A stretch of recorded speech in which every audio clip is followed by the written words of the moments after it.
last stop on our journey today is to see Saber. Saber is one of 2 white tigers that we currently have. How'd you land up with a white tiger? I'm so glad you asked. He was part of that same Colorado rescue, part of the 110 animals on the 4 acres of land. So he arrived at the same time that Carolina and India did. All right. And he's doing the same thing that just about all of them have been doing, is they see us and they're like, hey, you're coming into my territory. Yes, he's just a very chatty guy. And so he is likely to give lots of great chuffs. That's a chuff. Finally, someone other than me chuffs. So that's that exhale kind of stuff. Yeah. So that's a greeting. That's a hey, how are you? I come in peace. He's also a tiger though. So again, we don't touch the animals. We don't pet them. We don't go in with them. But the reason that I wanted to kind of end our tour today with visiting Saber is for 2 reasons. It's twofold. One, he is an animal that will forever wear the scars of the cub petting industry and the entertainment industry. While we did get him from the Colorado Roadside Zoo that closed down in 2016, his life prior to that roadside zoo was part of a magic show in Vegas. And it is not at all uncommon. It wasn't that magic show, was it? It was not that magic show. Okay. I know. Oof. And one of the things... You're doing that Dr. Doolittle thing again. Okay, that's fair. I do talk to the animals that way. The 2 of the most common things that are done, not with, but to animals that are exploited for profit, unfortunately, both happen to him. One is he is declawed in all 4 feet. He has no claws left. So he couldn't defend himself. Not from another tiger. From you, he doesn't need to have claws. He's, as big as a refrigerator and weighs 350 pounds. If someone drops your refrigerator on you from 20 feet up, he can move about 30 miles an hour. It doesn't have to have claws to leave a mark. So even though he is declawed, he is still a predator. He is still a tiger. And unfortunately, the other thing that was done to Saber was not only surgically removing all of his claws, but was also filing down his 4 canine teeth flat to the gum line.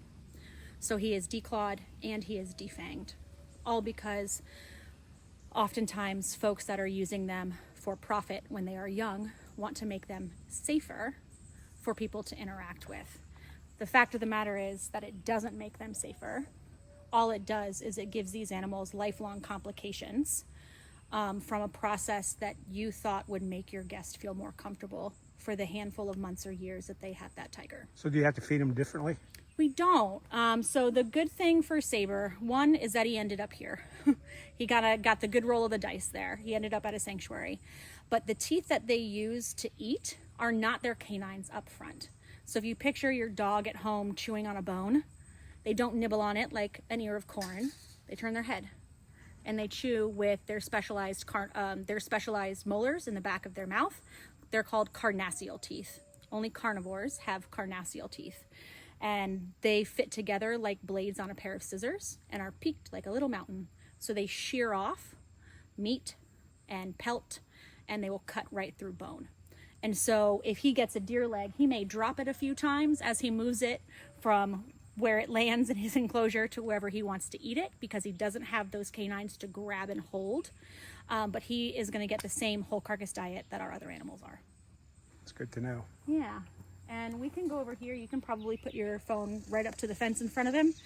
We might be able to get a glimpse at it. All right, we're gonna do that. And folks, I just want to remind you, these 2 guys are behind that fence. I'm on this side, but you are not going to get on this side. And once again, I've got the video device on an extended stick, so I'm not. If you see me getting close, it's not me. It's just. It's true. It's we just are the all video. staying at an appropriate distance. I'm but following the rules. Saber is one of those animals that does not mind having his photo taken. So. Well, how long was he in performing in Vegas? We don't know entirely. We did find video of him when he was about a year old, running around on a leash while being owned by that particular musician. Words are hard. It's hot out. Oh, musician. All right. Musician. Magician was the word that I meant to say.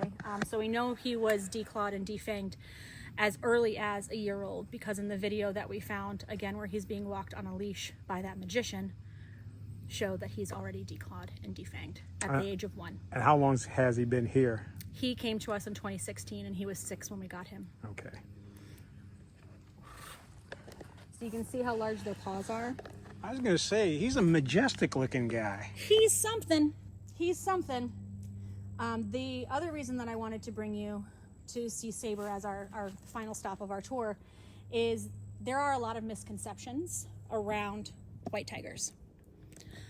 A lot of times they are promoted by roadside zoos and other entertainment facilities as the perfect tigers. The fact of the matter is that this coat color is a genetic mutation and has only been seen in the wild fewer than 20 times. Only one of those 20 times, and this is in the history of documented human history, in 1951 in India, they caught and captured a young white tiger. It was a male. They bred him with the orange females that they had, and they got what color cubs? Brown. Orange, because genetics. Okay. So they started draining that gene pool, paired him with his daughters, her with her sons, still got orange cubs. Rinse and repeat that process several times over, and you start to see the white coat emerge in those cubs.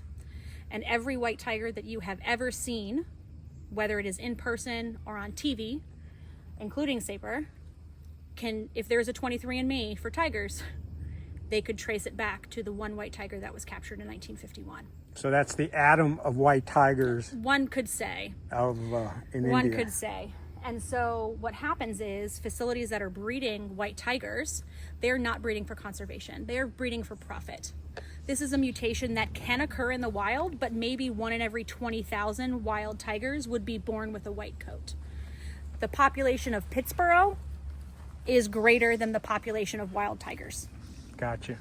So there are fewer than 5,000 tigers in the wild anywhere in the world.